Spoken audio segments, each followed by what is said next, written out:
আজ থেকেই প্রবল বৃষ্টিপাতের সম্ভাবনা, ভাসবে উত্তরবঙ্গের একাধিক জেলা। এই মুহূর্তে আপডেট দিয়ে জানালো আলিপুর আবহাওয়া দপ্তর।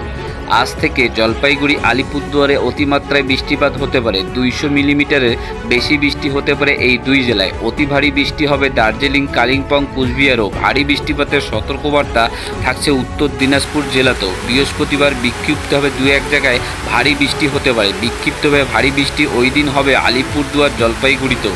শুক্রবার থেকে ফের ভারী বৃষ্টিপাতের সম্ভাবনা অনেকটাই কমবে। পাশাপাশি দার্জিলিং, কালিম্পংয়ের পার্বত্য এলাকায় ধস নামার আশঙ্কা রয়েছে বলে জানাচ্ছে আবহাওয়াবিদরা। সিকিমেও ধসের আশঙ্কা, নিচু এলাকা এবার প্লাবিত হওয়ার আশঙ্কা থাকছে। তিস্তা, তোরসা, জলঢাকা নদীর জলস্তর অনেকটাই বাড়বে, ফলে প্লাবনের আশঙ্কা থাকছে উত্তরবঙ্গের নিচু এলাকাগুলিতে।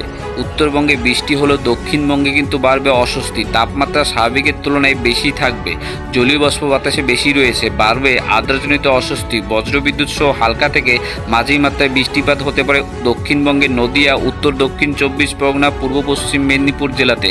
সঙ্গে 30 থেকে 40 কিলোমিটার দমকা গতিতে বয়ে যেতে পারে দমকা ঝোড়ো হাওয়া।